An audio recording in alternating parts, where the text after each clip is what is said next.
Firstly, thank you all for coming down. Welcome to Talks Dunedin.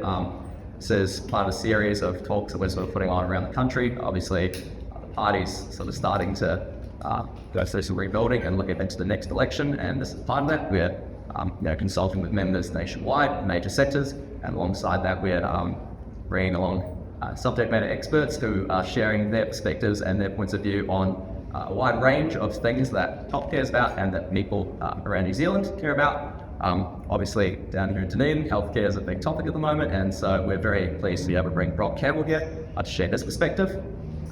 First of all, from a health and safety point of view, if we have an emergency of any kind, fire exits are out there where you came in, back into the museum, down to the right there with bathrooms are also, or around back here, and meeting out on New Zealand Lawn by bus stop over that way. As I said, bathrooms up there on the right if anyone wants them. So the order of proceedings will be listening to Rob, who's very graciously come down from Auckland to be here with us today.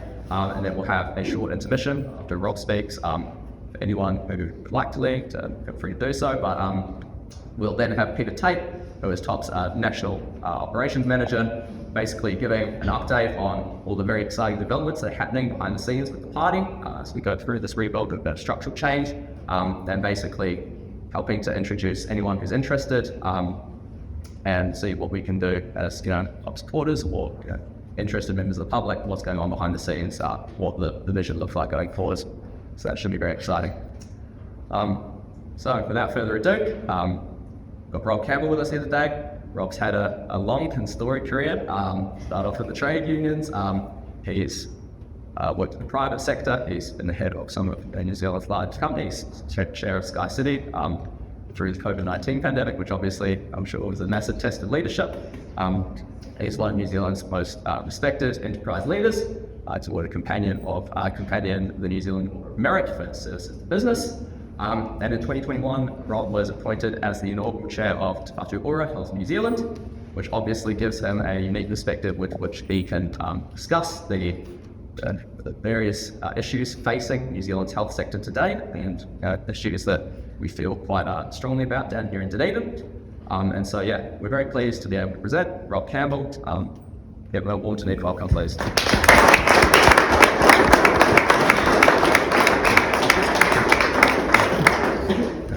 Thank you, Finn. There's plenty of technology around me. This is a very low-tech talk, I'm afraid, and very old school, but hopefully people can hear me. I appreciate the opportunity to have a conversation with you today. These are issues that are very dear to me since my relatively short involvement with Te Whatu Ora, but I've continued to stay active in the area and would describe myself as an equal challenge critic of just about everything that happens in the health sector. And particularly these issues of infrastructure are absolutely critical for everyone in the sector. The key message that I want to give to you today is really this: a healthy health infrastructure relies on sustained confidence and trust. Such confidence and trust is dependent on a holistic, inclusive and transparent planning process. So I'll come back to that, but that's my summary of what I want to say. To come here that I'm very clear in my head that a lot of the problems that we face are because we have lost trust and confidence, and the reason we have lost trust and confidence is significantly that we do not have a holistic view of our sector, we don't have an inclusive view of our sector, and we don't have a transparent planning process in our sector. So without that, I think that we will make very little progress. Now, obviously, you can't come to Dunedin and talk about health infrastructure without talking about the Dunedin Hospital. Most of what I'm going to say today is cast much more broadly, but there are some implications for the development here of the hospital and others in the currently identified pipeline of hospital builds. So I took some care with what I would say specifically about the hospital, and I've already got my t-shirts since I arrived here. Ready to go. And so what I would say about the Dunedin Hospital is this, to get it out of the way. The government simply must proceed and prioritise building the Dunedin Hospital project on the basis which was established before its election in 2023. And reason for that, I believe, is that it's vital for any future health infrastructure strategy that the integrity of major decisions is made and maintained across electoral cycles. So no question in my head, from my experience of rethinking about these infrastructure issues, that building what they said they would build is absolutely critical to any sound future in health infrastructure nationally. This is not, become evident as I go through it, this is not just a Dunedin issue. It is a national health infrastructure issue. It's part of it. And it doesn't probably go too far to say that to do what I'm talking about today, to avoid future Dunedin hospital disputes, is really important, because those are as certain as they are destructive. There are as yet unexploded bombs and hospital bullets all over the country that will replicate Dunedin. If Dunedin is not built, we will find that they will occur and they will be equally destructive. Now, it'll be obvious that in the comments I make today, I'm being very critical of what's happened to our health services over a long time. And the fact is that the health services in this country have been squeezed, neglected and mismanaged into what was once a public health service but is now a poorly governed, poorly stewarded, poorly managed, mixed public-private ownership and funding, which is failing to meet community, clinical and care expectations. Never planned, but that is what it has turned into over decades of mismanagement. Now, I'm not an expert in any public health, and I only have quite limited sector experience. The lens I bring is mainly from a lengthy governance experience across a whole range of sectors privately owned.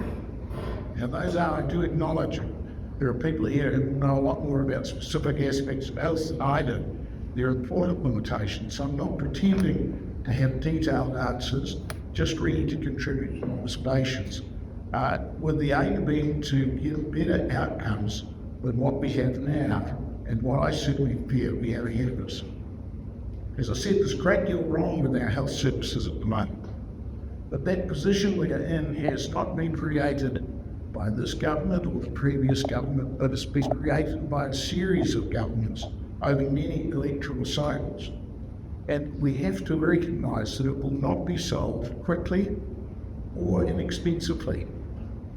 Whatever particular political parties might wish to say, it will not be solved quickly, it will not be solved inexpensively. And the key issue, I think now, is that of trust. Communities, people working in health services, people providing services to health facilities have got to have confidence that the system is fair and supportive and reliable, and that trust is currently broken. A government some government sometime is going to have to accept some very expensive costs in relation to facilities and operating costs right across the sector to set a trusted floor from which it can build a better and fairer system. We found during my experience in the pay order legislation that resetting management and operating structures on a crumbled and uneven and broken base doesn't work. And the process that I went through and others in the sector have been through under the pay order legislation, well-intentioned as it is, has been a failure because it tried to put structures on top of a base that was inadequate. And the same thing applies to physical and technology infrastructure. That's an inconvenient truth, but it's proven truth. Putting off those very expensive costs of resetting the base doesn't avoid them, but increases them. This is not rocket science. It increases them and it causes collateral damage at the same time. The best time to start rebuilding is now. Now, hospitals and the other infrastructure assets that I'm talking about are by no means the whole issue. Quite the opposite. Building the poor or healthy futures starts with equity in our economic and social lives, with healthy work and consumption, with a healthy environment or attire, and with universal primary care.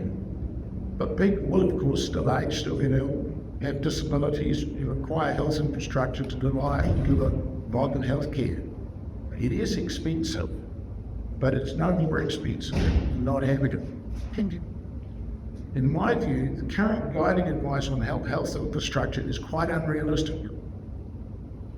In terms of what's public, I no longer see the private correspondence between the minister where someone leaks it, and where someone leaks it to me, which is a lot of treatment. The public instruction on health infrastructure is dated in a 30 April 2024 letter of expectations for infrastructure from the Minister to Te Whare.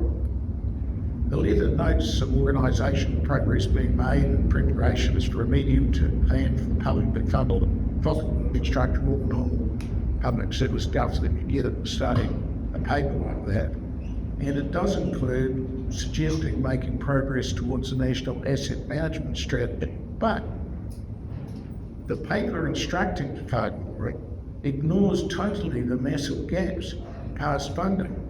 It ignores the fact that even as far back as 2018, it was estimated that the asset management deficit in the hospital system, to put it up to a workable level, fit for purpose as the term that was used, was $14 billion of undone maintenance in the system. Before we get to the hospitals, and the system has known about that ever since 2018. Now, I don't know how much it's increased since then, but it will have increased substantially. But the instruction to Te Whare about infrastructure ignores that deficit. It then says that the completion of the large portfolio of previously approved projects is noted, and it then says that these must be delivered to the appropriate time, scope and budgets. That is ludicrous. A, it's not being done, and B, there is no funding anything like available to fund these system proposals that are in there. And yet the instruction in April of this year to Te Whare says, what we want you to do is this. They know that's ludicrous. They know it's not true. And so everyone says things, but everyone ignores things. You can write it, but you know it will not and cannot be done. The letter then, of course, reverts back to the non-public service bullshit, as I call it. And it asked for a fulsome view of future infrastructure needs and options. But it's pretty certain, isn't it? This won't be any more than an update of existing scopes, and there's not any chance that even that will be met by existing funding in the 2024-2027 government policy statement on health, which is already something like slate and being produced. It might be quite hard to write if you know those facts about what you're trying to say, and you then have to write something to fulfill that. Unbelievable, isn't it? In this situation, a government instruction to its major health agency is to do something that it knows simply cannot be done. Now, it seems to me all this is just a repetition of the narrow, top-down, limited scope of thinking and process that got us where we are today. Nothing really has changed. So I'm talking about infrastructure today, but I want to just note that in the absence of establishing sound foundations in pay and other workforce issues across the sector, for example, general practice, funding and the nursing issues that we know are in the EL, no matter how good your approach is to infrastructure alone, it's going to fail. So what I say about infrastructure is important and it's expensive, but you also have to deal with those other issues There's no point in building hospitals and wards that you can't start. There's no point in it. So the problem is bigger than ever it's imagined or portrayed in the announcements that governments make. As I said, I'm equal opportunity on this. This government, in fact, is not substantively worse than the previous government in this respect, and ignoring how big the problem was, how deep-seated the problem was, and how expensive the problem got. Worse in other respects, but that's not the point. They destroyed trust and confidence. I'll keep coming back to that. Now, that's not to say that every project which is in the pipeline has to be completed. Some of them are very early in their preparation, and others, which I saw, are so manifestly inadequately scoped and priced that no one would ever do them. There are things in the pipeline that get got to the stage, for example, clean hostel, which should and could be done. There are others which simply aren't able to be done. One that strikes my mind I saw was a proposal to build a mental hospital across a mental services hospital across a known fault line in Whakatane, where it wouldn't even get permission to build it if it wanted to build it, and yet it progressed all the way through to getting national Chicago law approved. There's lots of those around. But it is urgent that a clear base is established of what will be done out of that pipeline, and the overwhelming objectives that are to meet urgent need and to establish trust and confidence. Unless some baseline is established of the projects already half developed or part developed, unless those projects are presented and the public understand what they are and how they will be done, how can you, one by one, establish confidence? Even if you build Dunedin, as they want, the others are still floating around there, destroying confidence in other parts of the country, and in fact imposing constraints on what you can do at Dunedin as well. Come to that, that's a different question. So I think it's common ground. And in terms of health infrastructure, the present situation is untenable. And there's considerable uncertainty about the future and how it can be addressed. And there's plenty of politics in there, I know. But the important point, I think, is that none of the previous governments have shown any ability to understand the issues, let alone to identify, and even less to implement any useful response. But the fact, if you think about it, this is like Rose in the little future, if you think about it, the fact that they've all for so long been so poor does open up the distinct possibility of doing better. That's the good news. I'm talking about infrastructure here, it's mainly about hard infrastructure, but there are other issues about what you might call the soft infrastructure of people and organisation, but that's for another day. You've got another Sunday afternoon to waste and talk about that, so I'll come back just to the hard infrastructure. And the first point is, if you're going to think about this in any way holistically, which the government instruction dated April says they should, you're going to think about it holistically. You have to have a clear picture of what the existing health infrastructure is and what its condition is like. Now, when you think about that in turn, that is not just about what we think of as public hospitals. Just about every public health facility and private health facility is funded in some way by the government. After all, through to fight the war or through other agencies, which you might touch on in a few minutes, we fund all part of the costs of a wide range of facilities of private and community infrastructure as well. It then forms part of the system, and we must include the amount payment. There's no good ignoring the fact that there is a hospital somewhere just because it's a private hospital, because the private hospital itself, the business proposal that was developed to make the private hospital depends upon public funding. Not 100% public funding, because the insurance company will be paying some of them. But there will be no private hospital operation that didn't get some part of its funding through the public. Even if it's funding operational costs, the operational costs of a private hospital include the funding for building the hospital in the first place and maintaining the hospital as well. So we have to think about our health infrastructure in this messed up system we've created, part private, part community, part public. We have to think about the whole infrastructure. Or we expect the public infrastructure to solve the problems of the whole, which it's not going to do. They're big enough anyway there. We need to think about it across the whole system. And I don't think there's any clarity on that in the health sector, on what there is, what the risks of it are, what the liabilities of it are, and what its suitability is. And I'll come back to why that becomes important, because that tells you who you have to involve in finding the solutions. When you think about it just for a moment on that basis, how could you make sensible judgments about what to hold, what to develop, what to repair, what to dispose of, without knowing that? We've barely got to the stage of knowing what the publicly owned facilities are, let alone the ones that make up this national system that we have. The infrastructure that we've got in place, just to repeat, is not the outcome of any rational planned approach.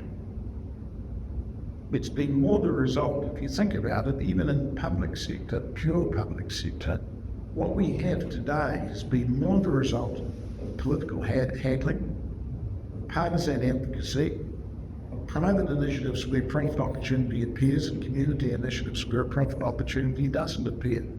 That's built the health facilities that we have as a country at the moment. It hasn't been planned or rationally thought about in any way. And as I say, often in the case of private initiatives, the business case itself that they develop depends upon public funding, flowing in sufficient amounts to meet both the operating and capital costs. Now, within the public sector, sort of in its narrowest sense, projects were developed in what they call business cases for approval on a totally inconsistent basis, often incoherent basis. Approvals at various levels didn't adequately take into account either a full range of options, opportunity costs, or the future costs. Depreciation in the hospital sector, public hospital sector, was treated as a source of operating cash flow, not as a source of what might repair and maintain the existing facilities. So hospital managers like the utility, not so much because they got their name on, right? Or because they had better facilities to operate in, but it gave them cash flow for operating purposes. Just about as dumb as you can get. The only dumber thing I can gather from that when I was in was business cases, as they call it, really just special pleadings in most cases. When I saw the processes put into quality, I wondered why things went in worse than they were. They used to present business cases, hospital bills, for example, which were always reduced to a calculation at the front showing a net present value of the investment, which is pretty common in the private sector, and Treasury requirement to do it. The problem with it is, of course, is that to do a net present value calculation, you need some revenue on one side. If you don't have any revenue, I'm not suggesting we do it, if you don't have the revenue, the net present value of any hospital bill per 100 mil is going to be severely negative, and you shouldn't do it. It's the only logic for doing it. It's not something you do because it's good mentally, it's some thing to do. But all there's files, these rooms full of business cases, hospital bills with these silly calculations that no one was ever really going to take into account what were being done for performative purposes. And it reflected the fact that each proposal was really a special pleading and would be broken down into sizes that they thought that the Treasury and the Ministry would approve. So you would find hospitals, the one that stands most in mind at the moment was actually Authorised, where there's significant rebuilding required, but the actual proposal that's excellent at the moment is for one building, and when you ask why it was only for one building, it was because, well, they had to go through hard and that and go through a tougher process. We know we need to build it, but we're doing this in a way that meets the requirements of the system, not that meets the requirements of what we meant to do. You get so exasperated with these things, sometimes even the most socialist or communist amongst us thinks, geez, we should do this private sector way. I think we should do it public sector way that makes sense and is planned and has sensible judgments being exercised, but we haven't had. So setting aside those immediate foundation issues that I see we've just got to done, we need to fully understand what we're trying to make and then go about not pretending that huge public funds are not available for the whole system and we need to work together. So that then says, well, who do we get involved? And this very mixed system we have makes it more difficult. But the truth is, there is no way to think your way through our health infrastructure future without involving, for example, the ACC and what it sees as its future requirements. Drives a huge amount of health debt, drives a huge amount of scrutiny. I'm not bothering here to distinguish very generally between secondary and levels of care, which is called capital care for the moment. If you don't involve the ACC in your planning process, how on earth do you expect to reach a rational outcome?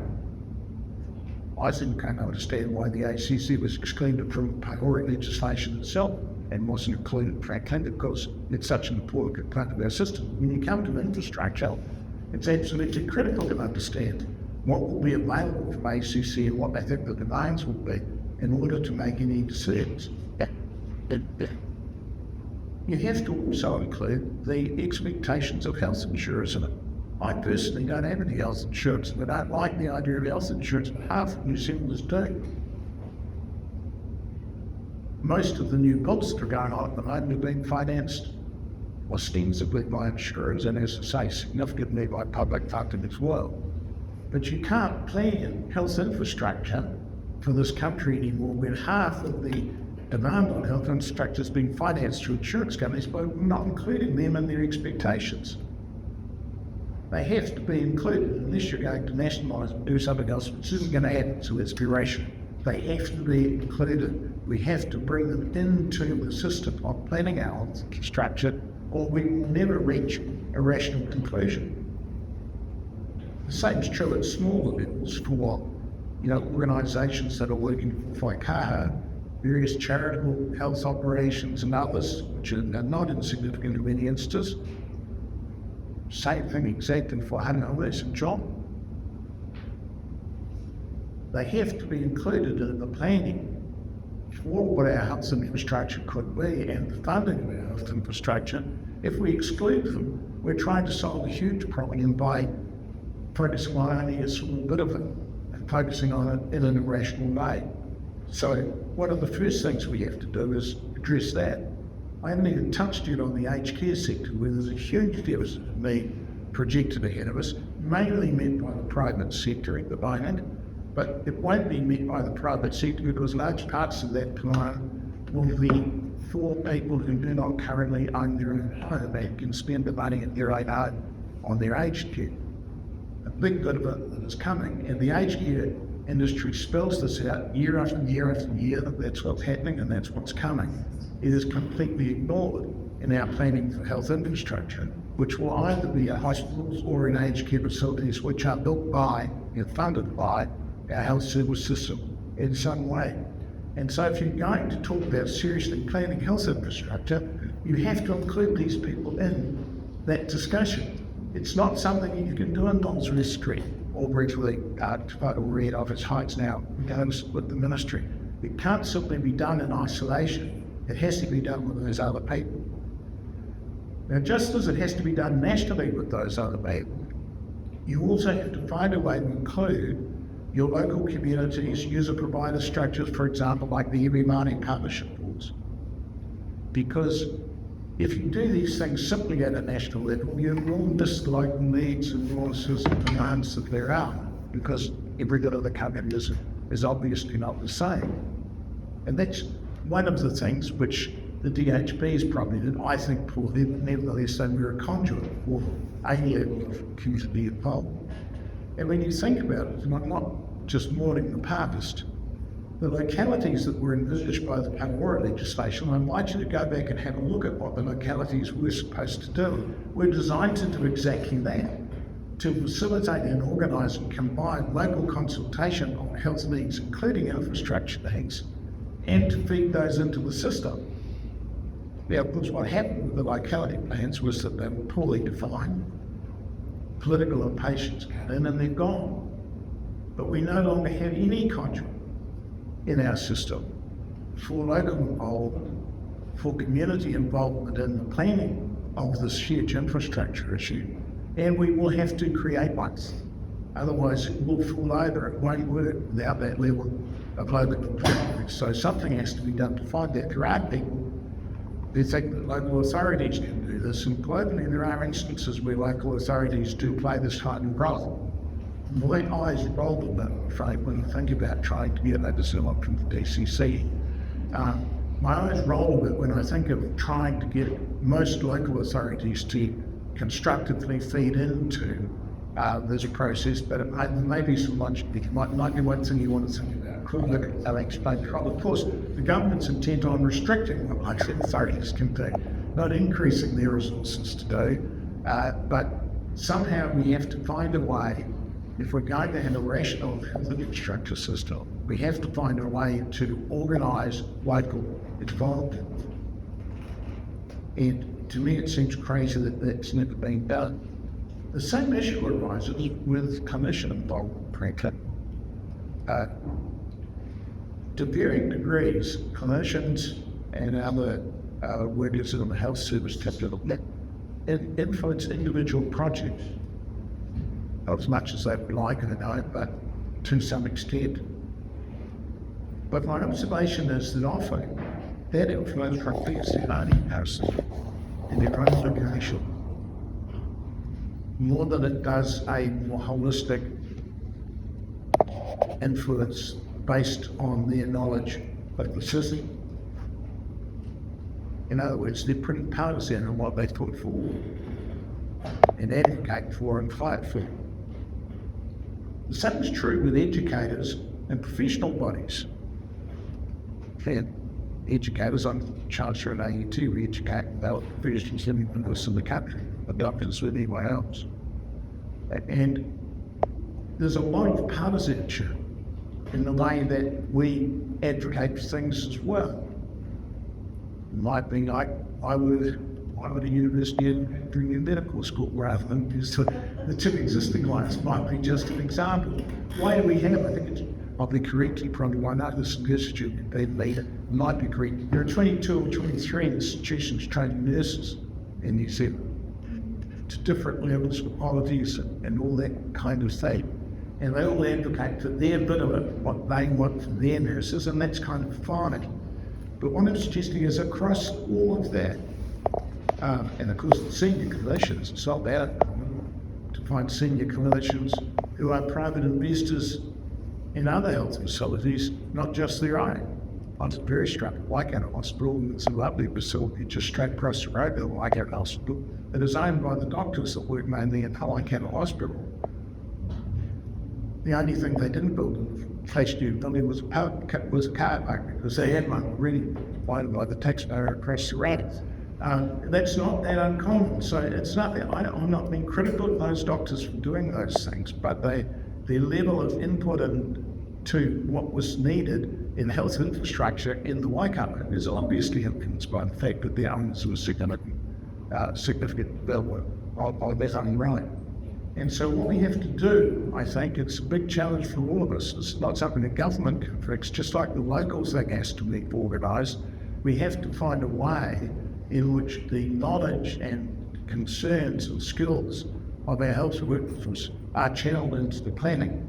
And at the moment, I think that's a big challenge. You get the colleges with the education providers to find some common views and ways in which this can be done. Because at the moment, the input that they make, frankly, is often noise rather than practical substance. They have to find a way to do it better, because if you don't find a way to get community input, you don't find a way to get staff connected, which incidentally was one of the points of how the charter that was in place. It is tall, but it's making I think that besides a question. If you don't find a way to do that, the decisions will be made by the same managers of the health system and ministry that created the problem we had like that. Don't find a way. If you don't find a way to do it, don't insist there's a way to do it. And pay off the various clinical interests and education interests and other community interests against one another. And we know how that works. It produces the problem we've got now. So that's a big challenge. I know that a lot of what I'm saying sounds like I'm talking about a very centralised system, and there is some logic to that. We're not all that big as a health system anyway, but it is critical that in running this national system, we have to find a way in which we can increase that local role. I'll just chuck another complication into it. I told you all the right solutions, didn't I? Chuck another complication into it. One of the things we have not done in the new legislation is decide what the role of PHOs in that system is. That's been they're swinging out there. And so what's happening is that the PHOs, particularly the privately owned PHOs, the ones owned by private equity and others, are filling that gap. They are finding ways to drive and create ways in which facilities will be needed or might be needed, which suit their investing interests rather than necessarily the health interests of the community. It's just what you do if you're a business. They do this, their business there. If you leave it alone, that's what will happen. So we have to find a way in which this can be brought about. And instead, what we're doing is shuffling around with limited regional structures which actually don't have any connections anywhere. That why could complicate the situation. So it might be against the tide, and I am arguing that the health infrastructure of the future has got to be nationally planned, financed, and delivered within the context of getting this kind of good. Now, it's not complete. The investment and infrastructure group, which has been established within Department of War, does offer a better ability than was there in ours to deliver on this. And I think they need to strengthen that more. In fact, when I was involved, and I still think it should be done, they didn't want to do it. I think that is a big enough function on its own to actually be a quite separate health infrastructure investment function, and that we're purely focused on this. Losing that within the context of a much wider organisation, which is also running health services and funding health services, is, I think, one of the reasons why some of these things don't get the attention that they deserve. And I refer to it as a function. So I referred to it once as a business, and they thought I was trying to privatise it. Of course, at all point. But this is big enough. The numbers are big enough. The numbers of facilities are big enough to have an organisation which is fully focused on being the best provider of health infrastructure it can be. And that will never really occur if you think about it when you're locating it as simply a branch within a part of a wide organisation doing quite different things. And it's the only way in which, in fact, that I think will be achieved. And as I say, I've argued for that. That was roundly rejected by the previous government and arrogance to discuss because if you think about it too, one of the things that gets lost in this present BC situation that we have, and one that gets lost in the current way that we're conducting all this, is proper consideration of environmental impacts of what we're doing. They end up being an add-on to most business proposals rather than a central part of it. And the one thing we're learning, and I'm reading quite a bit about this at the moment in terms of this is globally about healthcare systems, is that the environmental impact of the way we conduct our healthcare is really a significant part and potentially a leading part of our response to many of the environmental challenges that we have. And the way we've done this with individual business cases means that this seldom actually becomes a central part of the way in which facilities are planned and developed. And I think a more central organisation that had that at its heart would be great at doing that. And it's critical we do. Now, you do need specialised aid deal because we don't have many of them in the public sector, so that is an issue for us. It means primarily that we have to be careful what we do and also quite patient about it. If we don't have that, then debacles such as we've experienced in Dunedin will be repeated endlessly at high direct and indirect cost to the system. And again, it comes back to the breakdown of that trust and confidence that is needed. And it's probably pretty obvious that the main bias is towards public provision of health infrastructure. But as I say, our system has evolved far beyond that. And we have to, I think, even the most profit-driven health provider, as I say, requires a little bit of some association with part of law. But at the moment, those relationships are transactional, sometimes even confrontational, marked by mutual distrust on both sides. And we have to move beyond that, but it can only be done in a planned and cooperative manner. The alternative of a piece-by-piece, private initiative by private initiative system simply means that we will end up decreasing trust rather than increasing it. Now, I think it's worth reflecting on this because I'm talking a lot about involving private sector interests in the planning of our system. I'm only doing it because we were put to. But there is a common tendency to characterise private investment, as sufficiently more flexible and innovative than public investment. But the record shows that that's not always and everywhere the case. Private investment can be quite a tender flower that needs support, nurturing, protection as well.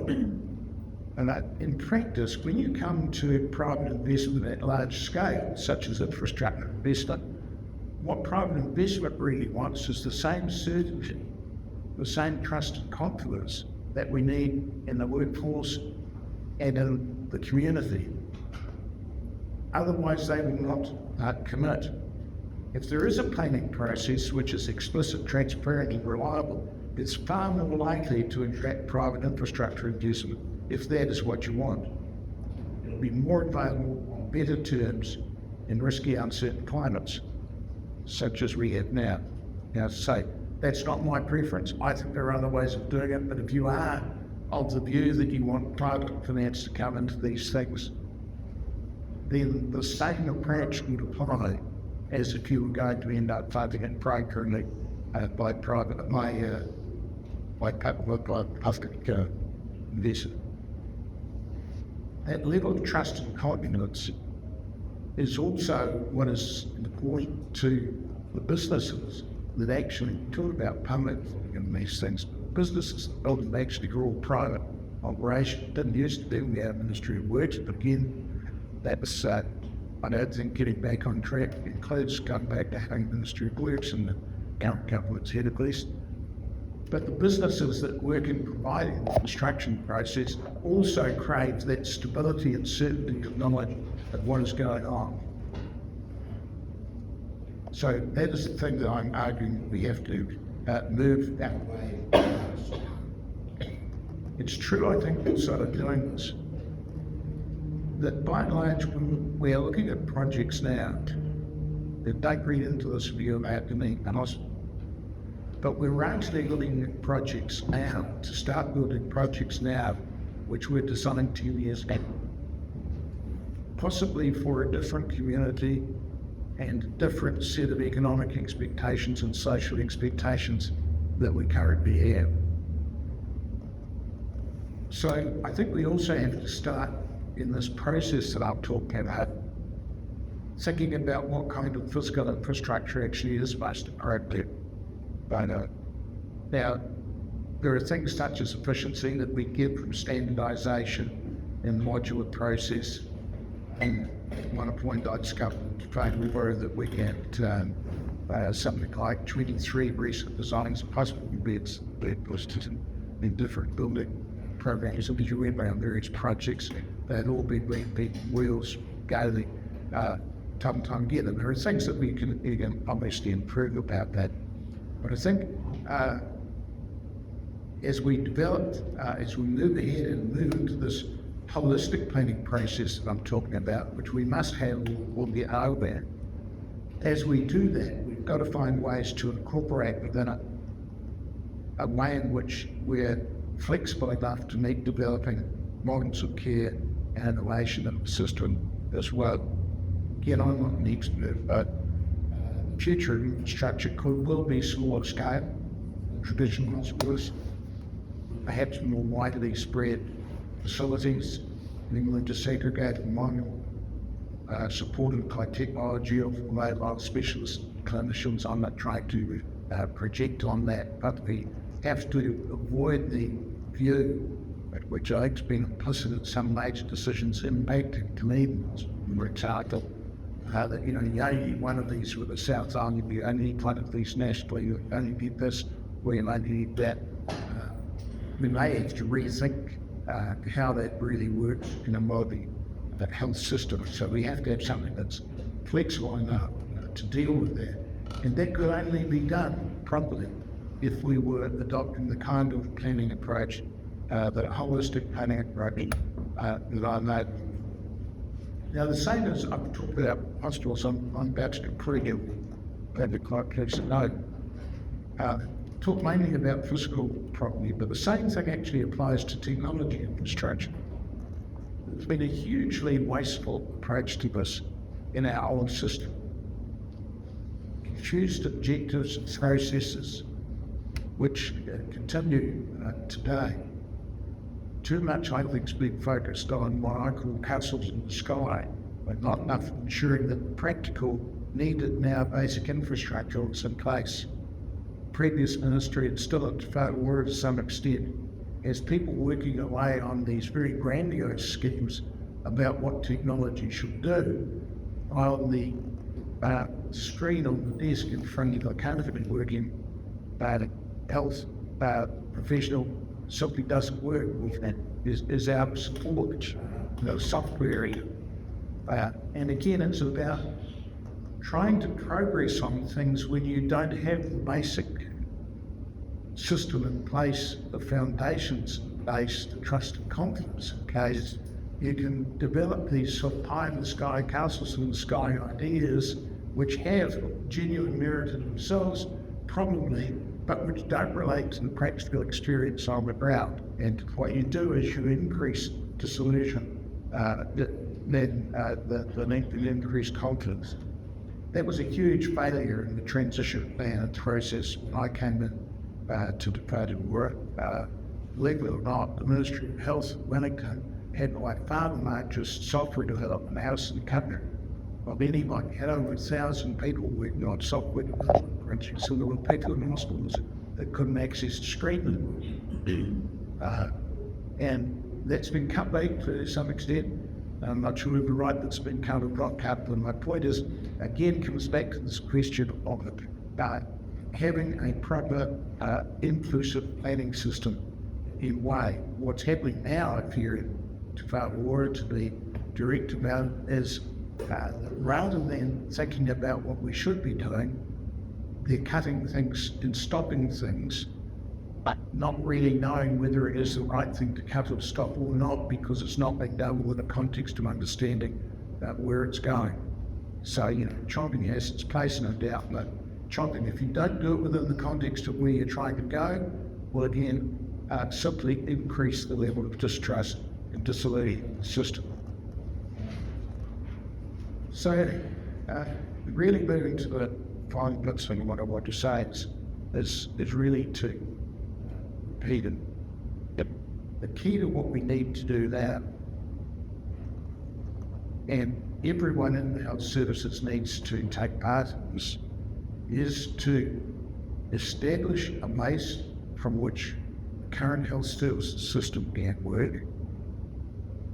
That is partly working conditions, those things, but also addressing some of the large deficit there is, and establishing a proper, inclusive, whole-of-system planning process which is transparent so that everyone can see where their bit fits into it. I think people are more likely to wait 10 years for a facility if they can understand why. If they can understand where it fits and what the other priority is, what the optionality is of what they're doing. I'm saying, for a second, I'm saying anyone should wait 10 years for something, but if that has to happen, it has to happen within the context that people can understand and see why it is. And it's only when you do that, I think, that you can establish a system that makes it harder for politicians to renege. We can talk as much as we like about why things were run through electoral cycles, and I believe that's true. But how do you create the basis on which that can be done?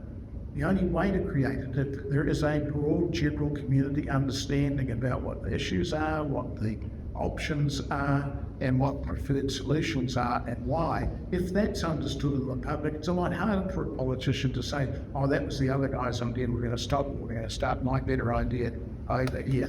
That can only, you have to do something to create that level of trust and confidence that we don't have at the moment, because politicians of their nature prefer to be fickle rather than faithful. It's just the way they're made, really. And so you have to make it harder for them to be fickle. Touched on the environmental issue, and with us all, and why people think that there is a way through this. I think that some of the work that's being done in Dakota law at market infrastructure is making progress. I think the work that's being undertaken in Tawahana, the Infrastructure Commission, is consistent with the direction I'm taking. It's all expert-oriented and national-oriented that I'd like to be, but it is something that's worth engaging with. Ideally, the Ministry of Health and Treasury would be matching with some of that board of thought, though I've got much lower hopes for them changing how they behave. Actually, they prefer to defer on all these matters rather than to address them. But I do think the work that's being done, as I say, Tawahana has some merit and can build on this current view. But every day, the physical state of our current assets adds to staff and patient distrust and stress. Every day of delay adds cost to projects which address current needs. Future needs are not being prepared for adequately at all, so some ones include. Government's got to be prepared by a clear funding course to completion of major projects and asset maintenance needs. And nobody should believe a word they say about the future if there's no plan to deal with that issue. Secondly, Whanakura has to build a planning and delivery and funding capability for infrastructure that covers the whole of the health sector. Without that, it's going to be just a repetition of what got us to where we are.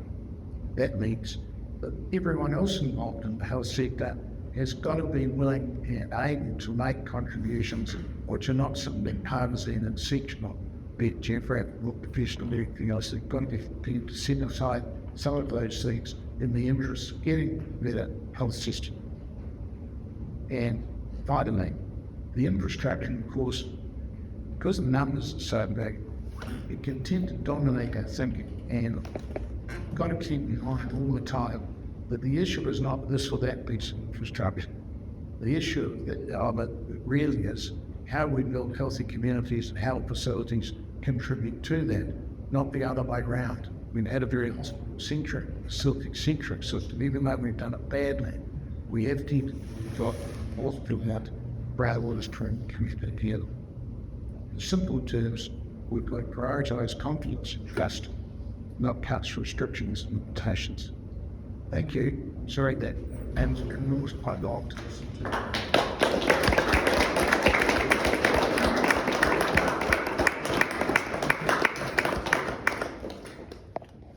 Take any questions or comments.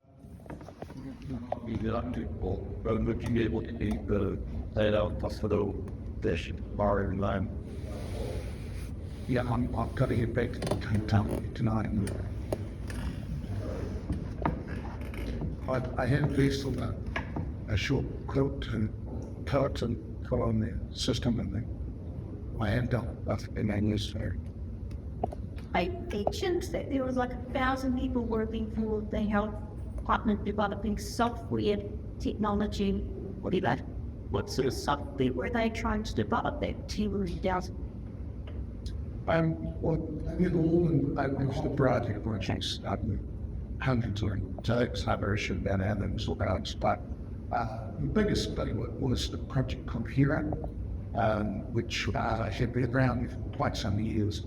And the aim of here was very silly, like a IT person say to understand where, but it essentially was trying to build a system where there was instant and complete information both to patients and to clinicians, including GPs, always about anyone. It was one system nationally which would link everything together. And when you think about it, wouldn't that be marvellous? And then you think again and say, wouldn't it be marvellous if that by extreme product so there is that is a lot of effort was put into that, and we were trying to solve a problem which just about every other health system around the world is trying to address, and we were trying to invent a new one. Again, that's why I called the Castle the event. It's a great idea. It would be marvellous for everybody to have. One of the ideas is that it would empower the health user, because they have the same information the doctor would have, be seamless and all this kind of thing. But again, we should be dug out to the base for this trial. In my opinion, crazy. And so it's like we slowed down the beginning of the rehabilitation. The huge deficit there, huge amounts of money was spending. It's very skilled people doing it. As we